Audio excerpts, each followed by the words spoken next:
Muito boa noite a todos. Vamos já abrir as nossas Bíblias em Filipenses 4. Filipenses 4.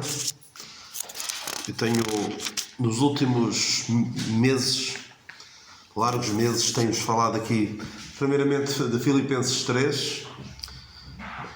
Falei-vos dos inimigos da cruz de Cristo. Falei-vos da nossa cidade, da nossa cidadania, da nossa vocação que está nos céus, da nossa esperança de que o Senhor virá transformar o nosso corpo abatido para ser conforme o seu corpo glorioso. E da última vez que aqui estive, falei-vos já um bocadinho no versículo 1 de Filipenses 4. Lemos assim Filipenses 4: Portanto, meus amados e muito queridos irmãos, minha alegria e coroa, estai assim firmes no Senhor, amados. O versículo seguinte: rogo a Evódia e rogo a Síntique que sintam mesmo no Senhor. Versículo 3: e peço também a ti, meu verdadeiro companheiro, que ajudes estas mulheres que trabalharam comigo no Evangelho e com Clemente e com os meus outros cooperadores, cujos nomes estão no livro da vida.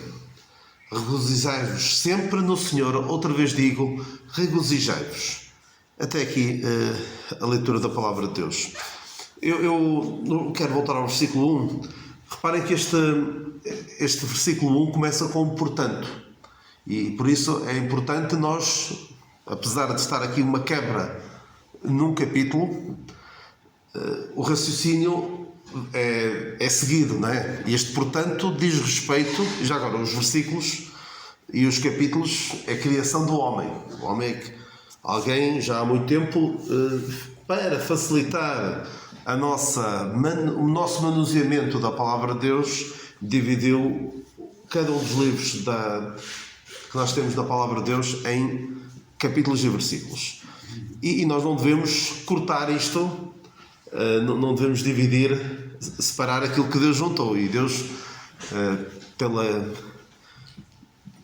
por instrumentalidade do apóstolo Paulo, deixou estas duas passagens seguidas. E este, portanto, é muito importante. Ou seja, faça tudo o que Paulo está a falar antes, da nossa cidade está nos céus, da nossa vocação celestial, da nossa esperança.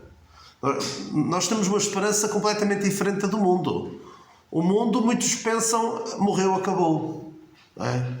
Já não há, somos como os animais. Mas nós temos consciência, e isso dá-nos esperança, dá-nos ânimo perante as adversidades da vida. Temos esta certeza de que há algo à nossa espera muito melhor do que qualquer coisa que possamos experimentar de boa neste mundo, e muito melhor em comparação com qualquer sofrimento que nós possamos aqui passar. Qualquer sofrimento, por muito grande que seja, será largamente compensado na eternidade, mesmo para o mais humilde dos santos.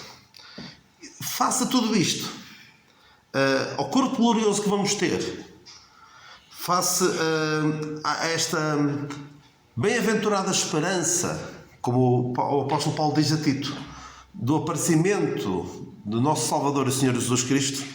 Perante tudo isto, meus amados e muito queridos irmãos, minha alegria e coroa, estai assim firmes no Senhor, amados. Faça tudo isto. A nossa postura, a nossa atitude deve ser nos firmarmos no Senhor. Não é andarmos neste mundo firmados em qualquer outra coisa. Mas já lá iremos. É esta questão da firmeza. Ele começa por dizer, meus amados e muito queridos irmãos. Paulo de facto amava os irmãos, e não era só de boca. Paulo não era como aquelas pessoas que dizem que amam muito os irmãos, mas nem se lembram deles. Se calhar até são capazes de passarem por eles na rua, nem os fazem de conta que não os conhecem. E ao domingo dizem que amam muito os meus irmãos, são muito queridos. Paulo de facto preocupava-se com eles. E reparem aqui numa coisa muito importante. Paulo estava muito preocupado com estes crentes. Porquê? Por causa do versículo seguinte. O versículo seguinte dá a entender o quê? O que é que dá a entender este versículo 2? que apesar de ele ter muitas coisas boas a dizer acerca da igreja em Filipos, o que é que havia lá? O que é que isto dá a entender, este versículo? Exatamente. Estas duas irmãs estavam desavindas e possivelmente estava a dividir a igreja. Ok? E Paulo, que de facto se preocupava com eles, versículo 1, que realmente os amava e os queria muito, preocupado com essa situação e querendo o bem-estar espiritual daqueles irmãos, escreveu esta carta. E também por outras razões. Porque é que também Paulo amava muito estes irmãos? Porque o sentimento também era recíproco.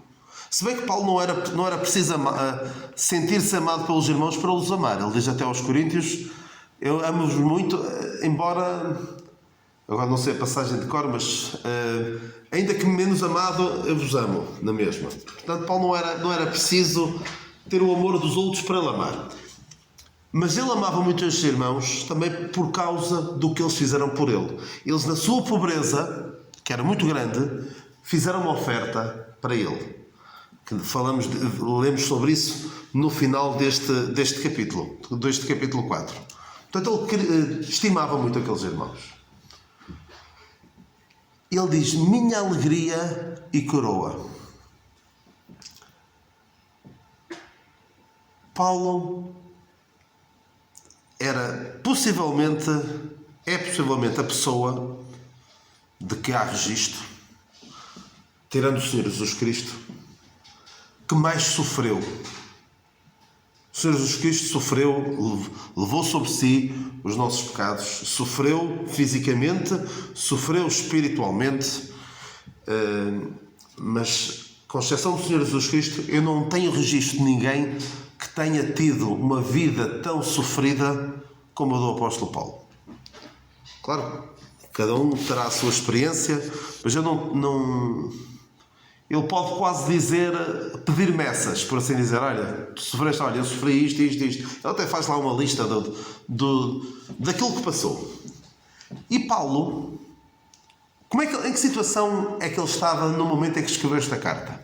Estava onde? Num palácio? Para ele estar a dizer minha alegria e coroa. E depois, a seguir no versículo 4, diz: regozijai-vos. Ele devia estar num palácio, estava em Roma, não estava? Devia estar no palácio, e estava no palácio. Estava em Roma, no palácio de Roma. Portanto, ele devia estar numa vida regalada, não? Não, muito pelo contrário. Estava preso, estava doente, estava desamparado. Ele nunca casou, ou se já tinha casado e tinha ficado viúvo, nunca voltou a casar. Não tinha a companhia de uma mulher. Não tinha o amor de uma mulher. Mesmo daqueles por quem ele tinha dado tanto, viravam-se contra ele muitas vezes. Parece que os astros estavam completamente desalinhados para ele. Nós não acreditamos na astrologia, mas normalmente o que é que aqueles que vão procurar respostas da astrologia, quais são as 3 coisas fundamentais que eles procuram? Dinheiro, amor e saúde. Dinheiro, amor e saúde, exatamente. Dinheiro, amor e saúde. Dinheiro não tinha. Era uma misériazinha que os filipenses mandaram, e já vamos ver um bocadinho sobre isso. Saúde não tinha. Amor não tinha. Nem liberdade tinha. Não tinha absolutamente nada daquilo que nós gostaríamos de ter. E não é legítimo. É legítimo nós procurarmos essas coisas. Não é errado nós procurarmos essas coisas. Mas não deve ser esse o nosso foco principal. Que é isso que tenho falado muitas vezes aqui e que se calhar no meu dia-a-dia esqueço-me. Mas quando olhamos para as coisas da perspectiva de Deus, da perspectiva da eternidade, percebemos que o nosso foco ser estas coisas que nós desejamos e que queremos e que nos esforçamos por ter: saúde, amor, dinheiro, liberdade, conforto, a estima dos outros. Paulo não tinha nada disso. Pois não? Nada. Doente. E ainda tinha mais outra coisa, além de tudo. O que é que Paulo, quando fala das suas tribulações, ele fala disso em 2 Coríntios 10, creio. 2 Coríntios 10. Ele diz, fala de todas aquelas tribulações. E diz, isso, assim, sobre tudo isto... Sim, o espinho da carne, sim. Mas sobre tudo isto, me oprime o quê? O cuidado das igrejas. O cuidado das igrejas. Ele diz isso em 11:28. 2 Coríntios 11:28. Ele diz assim, além das coisas exteriores, ele fala de naufrágios, o versículo anterior, os dois anteriores, exatamente. Estas coisas todas, perigos salteadores na minha nação, gentios, na cidade, no deserto, no mar, entre falsos irmãos, estas coisas todas, o versículo 27. Fadiga, trabalho, vigílias, fome, sede, jejum, frio, nudez, e acima de tudo, além de todas as coisas exteriores, me oprime cada dia o cuidado de todas as igrejas. E as igrejas davam-lhe o que fazer. Porque Paulo, que de facto amava os irmãos, mesmo, ele não era aquele tipo de pessoa como eu, que telefonam para vir cá pregar, e eu venho, com todo o gosto, sempre. Mas depois, entre uma vinda aqui e outra, o meu contacto convosco é relativamente reduzido. Posso de vez em quando encontrar algum irmão aqui ou ali, ou calhar de falar. Mas Paulo tinha de facto muito cuidado pelas igrejas. E percebia que as coisas não estavam bem em algumas igrejas. E o que é que Paulo fazia? Orava pelos crentes. Escrevia cartas aos crentes. Preocupava-se verdadeiramente. Por isso é que ele tinha estas coisas todas. E tinha outra que também fala nesta carta aos Filipenses. Paulo estava preso. Não podia fazer com liberdade aquilo que ele mais gostava de fazer, que era pregar o Evangelho. Ainda assim, ele aproveitou aquela oportunidade, estava preso para pregar o Evangelho, e o Evangelho chegou a sítios onde nunca chegaria se ele andasse à solta. E havia, ainda por cima, pessoas que, sabendo que ele estava preso e que não podia sair, o que é que eles faziam? Pregavam o Evangelho só para fazer... só para o afrontar. Tipo, tu estás preso, não podes pregar o Evangelho, e nós andamos a pregar. Nós é que estamos a ter muitos seguidores, muitos discípulos, e tu estás aí preso. E qual foi a reação de Paulo perante isso? Ficou irritado? Ficou chateado? Lançou-lhes maldições? Não. Eu me alegro. Ou seja, Paulo tinha uma maneira esquisita de se alegrar. Alegrava-se em coisas que eu não percebo. Eu gostava de perceber. Eu gostava de chegar ao ponto onde, perante ele diz, me gloriarei nas minhas fraquezas. Paulo tinha uma maneira de pensar completamente distinta da nossa. E alegrava-se em coisas estranhas. Coisas que o mundo não se alegra. E nós, que estamos tão influenciados pelo mundo, e se calhar tão pouco influenciados pela visão das coisas segundo a palavra de Deus, também não nos alegramos. Mas Paulo conseguia alegrar-se. Ele dizia, minha alegria e coroa. E ele dizia, minha alegria e coroa, porque ele de facto estava feliz, estava contente, era realmente uma coroa para ele, uma satisfação, um motivo de grande alegria e realização, o saber que os crentes andavam bem. Podes pôr lá o versículo, minha alegria e coroa? Minha alegria e coroa. O facto de os crentes andarem bem, espiritualmente, era o que lhe trazia satisfação, o que lhe trazia alegria. Ele diz aos Salonicenses, dizia assim, porque agora vivemos se estáis firmes no Senhor. Ou seja, nós ficamos satisfeitos, sentimos que o nosso trabalho está a produzir efeito se vocês estiverem firmes. Ele alegrava-se com isso. E reparem numa coisa. Na bocado eu estava a dizer que Paulo, mesmo no meio daquelas adversidades todas, o que é que ele fazia? O que é que ele fazia?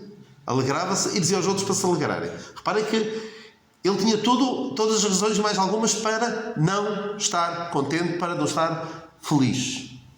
Tinha todas as razões.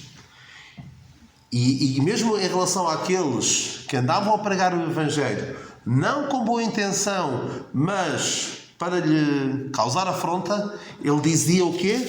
No versículo 1:18. Mas que importa, contanto que Cristo seja anunciado em toda a maneira, ou com fingimento ou em verdade, nisto me regozijo e me regozijarei ainda. Ou seja, alegro-me e alegro-me ainda por cima, ainda em cima. Paulo alegrava-se na mesma.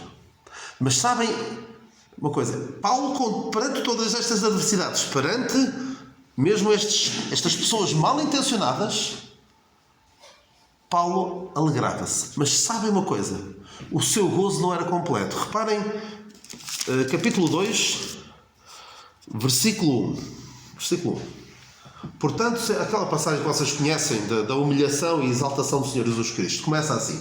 Portanto, se há algum conforto em Cristo, se há alguma consolação de amor, se há alguma comunhão no Espírito, se há alguns entranháveis afetos e compaixões, completai o meu gozo.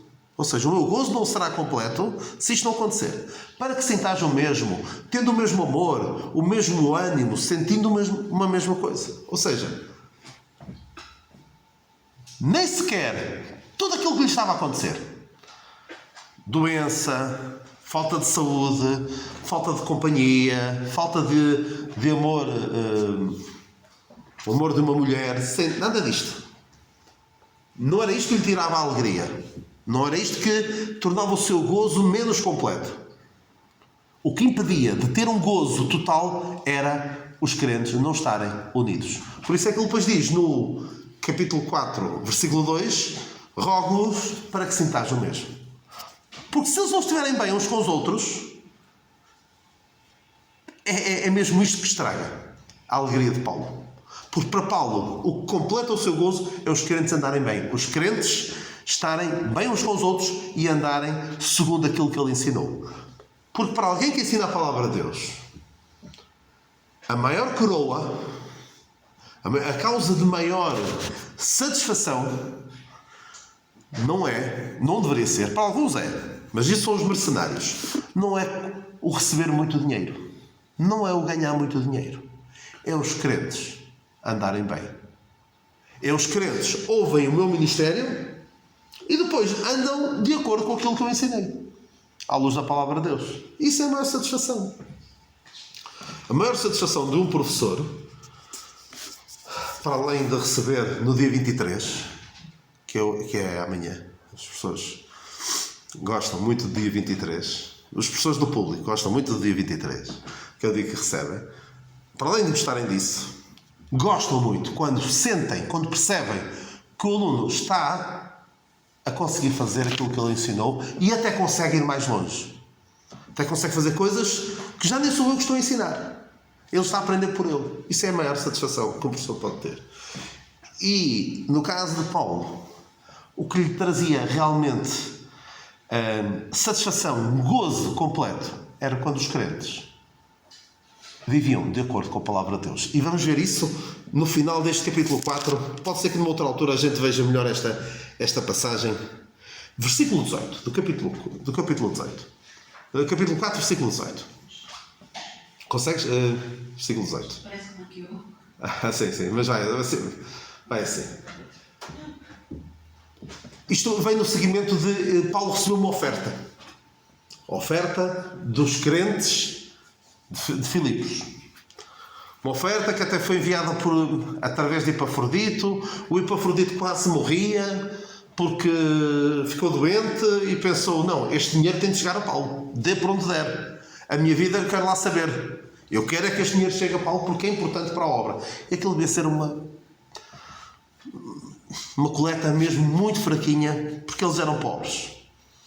Paulo fala aos Coríntios e fala dos macedónios, que são estes, que da sua pobreza deram acima daquilo que podiam, se deram primeiro ao Senhor e depois a nós pela graça de Deus. E Paulo recebe aquilo e diz, bastante tenho recebido e tenho abundância, cheio estou depois de recebi de Epafrodito, que da vossa parte me foi enviado como cheiro de suavidade e sacrifício agradável e aprazível a Deus. Cheio estou. Os bolsos de Paulo estavam cheios. Ele ficou com muito dinheiro.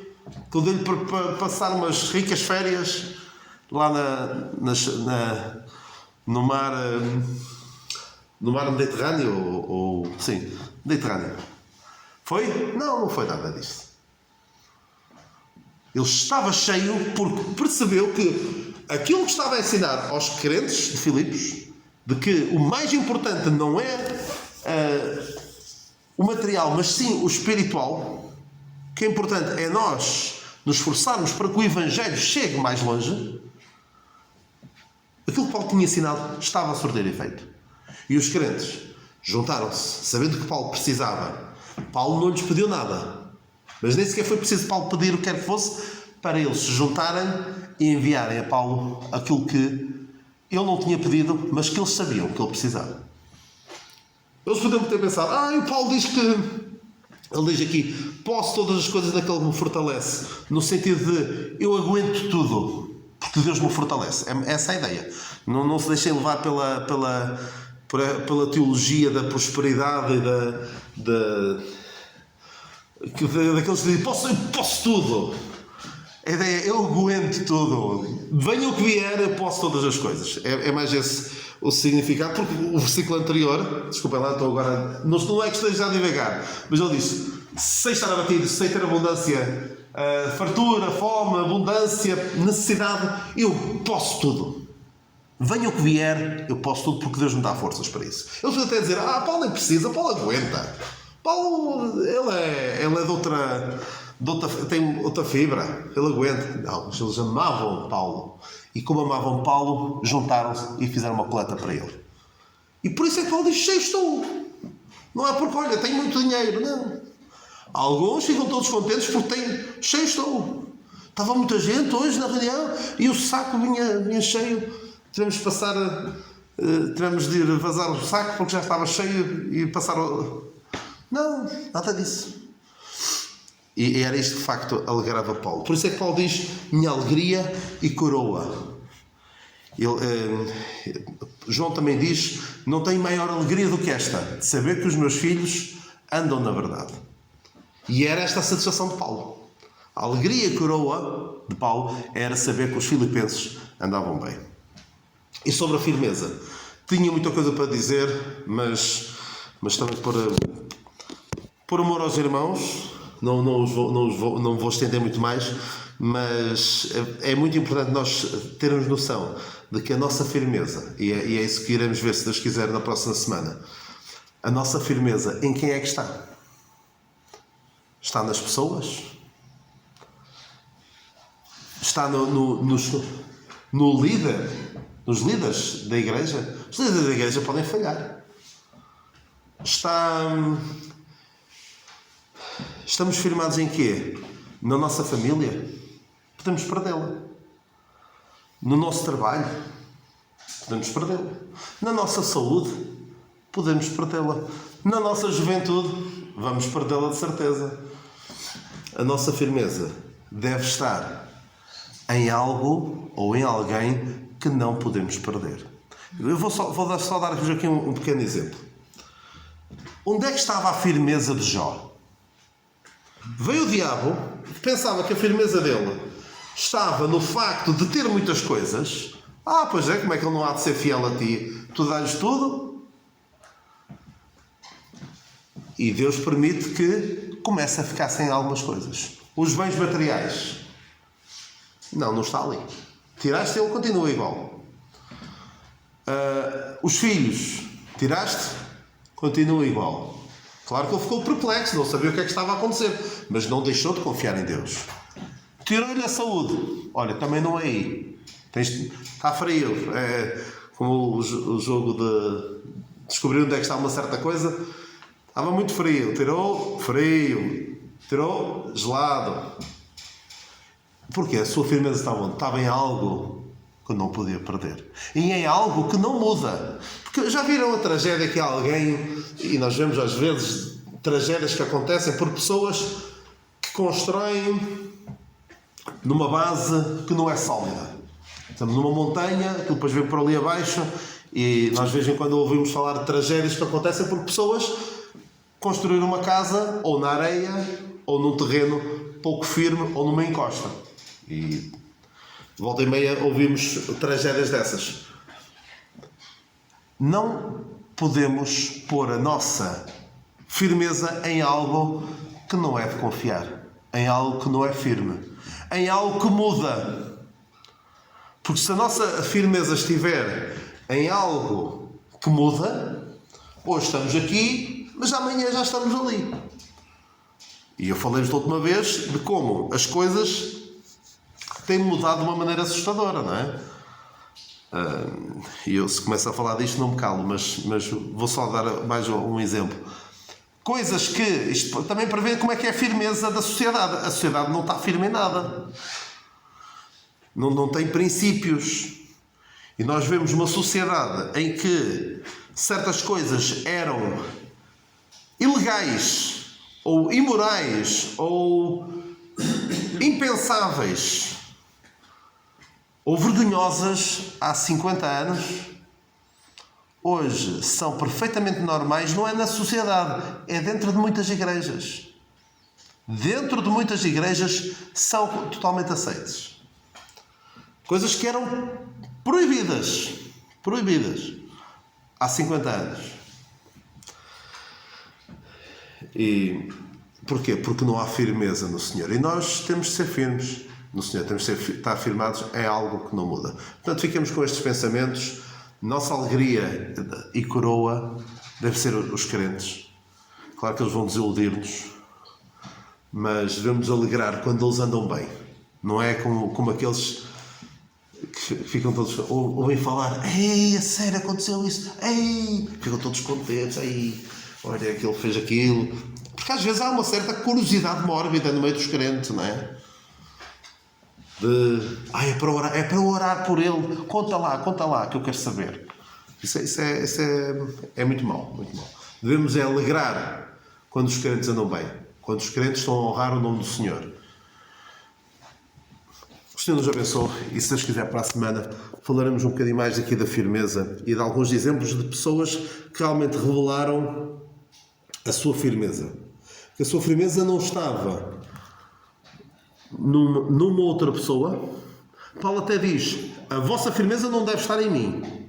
Não é em mim, porque eu também posso mudar. Mas a vossa firmeza deve estar no Senhor. O Senhor nos abençoe.